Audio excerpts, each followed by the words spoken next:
Hello everyone, welcome to my channel teaching tech. आज के इस वीडियो सेशन में हम बात करेंगे क्लास 7 का चैप्टर फर्स्ट, जिसका नाम है 3 क्वेश्चंस का पार्ट 2। इसके पहले की वीडियो में हमने पार्ट 1 यानी कि आपका ये पार्ट हमने कंप्लीट कर लिया है। अब आपके टेक्स्ट बुक में जो पार्ट 2 दिया गया है वहाँ से हम लोग इसका line by line full explanation देखेंगे। तो चलिए शुरू करते हैं और देखते हैं कि कहाँ तक हमने जाके स्टॉप किया था और उसके बाद हमें कहाँ से पढ़ना है। तो जहाँ हमने स्टॉप किया था वो लाइन ये थी, here comes someone running said the hermit. साधु ने कहा यहाँ कोई दौड़ता हुआ आ रहा है। ठीक, यहाँ तक हमने कंप्लीट कर लिया था। इसके बाद आपका कॉम्प्रिहेंशन चेक दिया गया है, जो कि अगले वीडियो सेशन में आपको जितने भी comprehension check, fill in the blanks और टिक द राइट आंसर और जो क्वेश्चन आंसर दिए गए उन सबको मिलाकर एक वीडियो दी जाएगी, जिसमें आपको सारे सॉल्यूशन आपको मिलेंगे। अब हम पार्ट 2 यानी कि यहाँ से ये स्टोरी शुरू करते हैं। तो चलिए शुरू करते हैं। The king turned round and saw a bearded man running towards them. राजा ने जब मुड़कर देखा तो देखा एक दाढ़ी वाला आदमी उसकी ओर दौड़ रहा था। His hands were pressed against his stomach from which blood was flowing. उसके हाथ उसके पेट पर दबे हुए थे, जिससे खून बह रहा था। When he reached the king, he fainted and fell to the ground. और जब वह राजा के पास पहुंचा तो बेहोश होकर जमीन पर गिर गया।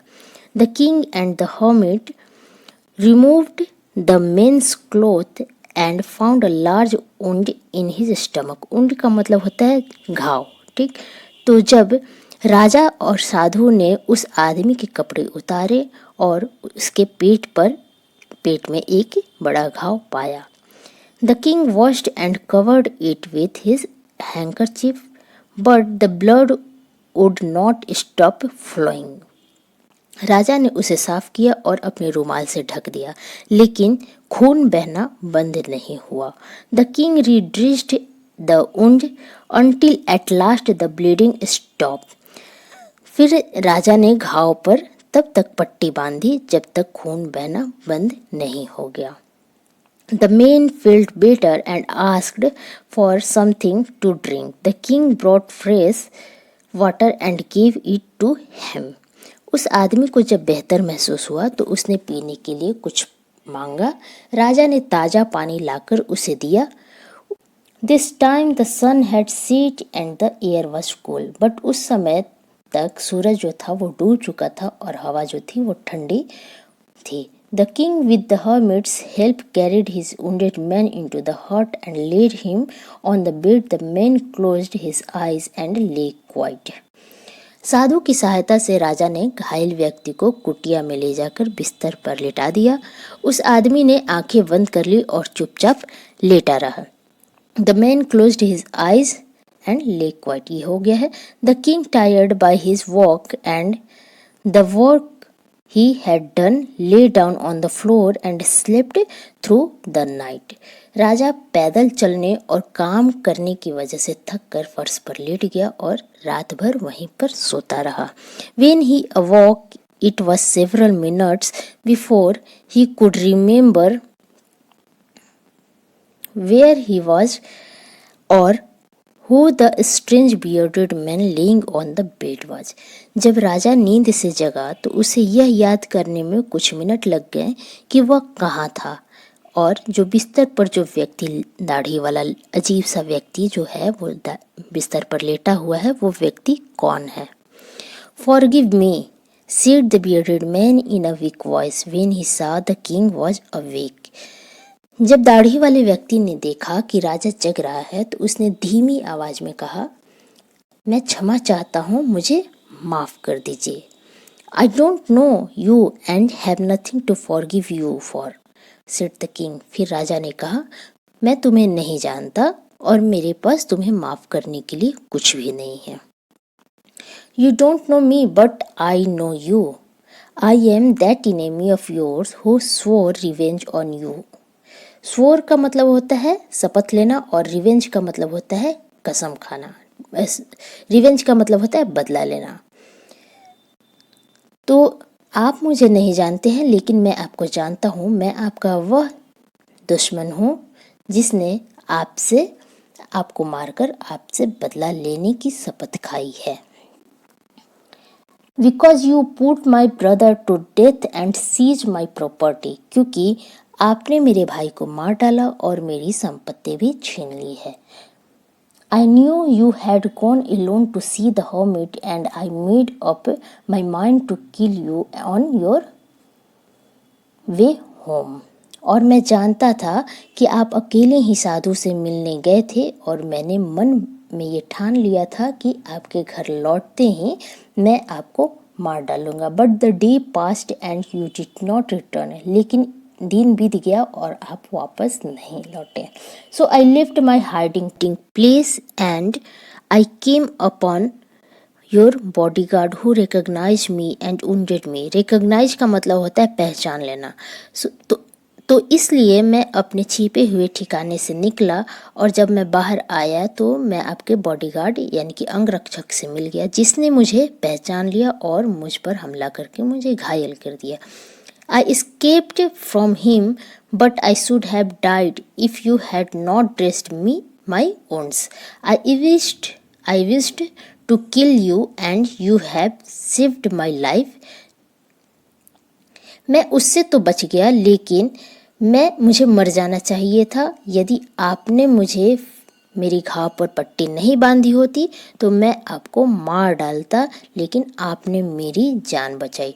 Now if I leave I will serve you as your most faithful servant and will order my sons to do the same. Faithful का मतलब होता है वफादार। तो वो बोलता है कि अब यदि मैं जीवित रहा तो मैं आपका सबसे वफादार सेवक बनकर आपकी सेवा करूंगा और मैं अपने बेटे को भी ऐसा करने का आदेश दूंगा। फॉरगिव मी, मुझे क्षमा कर दीजिए, मुझे माफ़ कर दीजिए। The king was very happy to have made peace with the enemy so easily and to have won him over as a friend. He not only forgave him but said he would send his servant and his own doctor to look after him.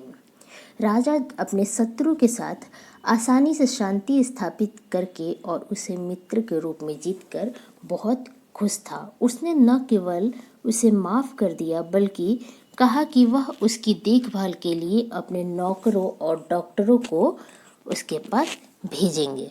And he promised to give back the man his property. और उन्होंने उस आदमी की संपत्ति वापस देने का भी वादा किया। Leaving the wounded man, the king went out going away. He wished once more to get answer to his questions. और घायल व्यक्ति को छोड़कर राजा कुटिया से बाहर चले गए और चारों तरफ साधु की तलाश करने लगे। जाने से पहले उन्होंने एक बार फिर अपने प्रश्न का उत्तर पाने की इच्छा की। The hermit was on his knees sowing seeds in the beds that had been dug the day before. साधु अपने घुटनों के बल उन क्यारियों में बीज बो रहे थे जो एक दिन पहले खोदी गई थी। The king went up to the hermit and said, for the last time I beg you to answer my question, wise man. जो राजा साधु के पास गए और बोले, हे बुद्धिमान व्यक्ति, मैं आखिरी बार अपने प्रश्नों का उत्तर देने की विनती करता हूँ।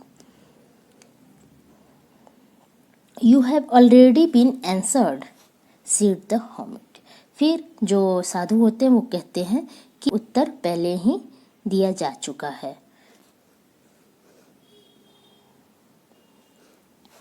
Still bending down the ground and looking up at the king as he stood before him.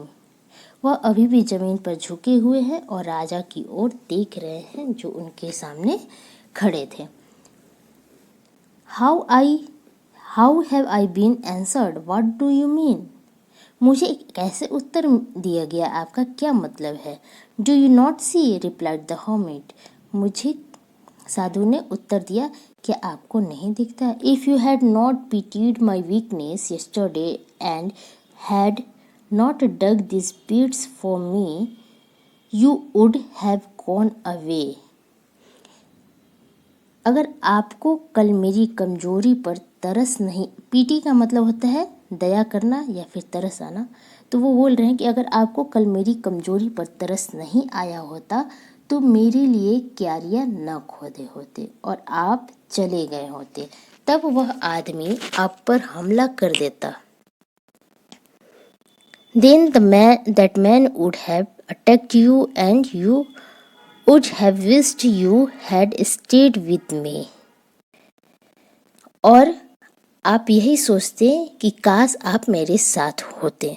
So the most important time was when you are digging the pits. और इसलिए जो सबसे महत्वपूर्ण समय था वो ये था जब आप क्यारियाँ खोद रहे थे. And I was the most important man, और मैं सबसे महत्वपूर्ण व्यक्ति था. And to do me good was your most important business, और मेरा भला करना आपका सबसे महत्वपूर्ण काम था. Afterwards when the man ran to us, the most important time was when you were caring for him. इसके बाद जब वह व्यक्ति हमारे पास भागा आया तो सबसे महत्वपूर्ण समय वह था जब आप उसकी देखभाल कर रहे थे. Because if you had not dressed his wounds and he would have died without having made peace with you.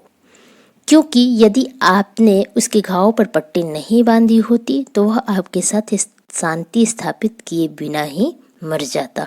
So he was the most important man, इसलिए वह सबसे महत्वपूर्ण व्यक्ति था. और and what you did for him was your most important business, और आपने उसके लिए जो कुछ भी किया वह आपका सबसे महत्वपूर्ण काम था.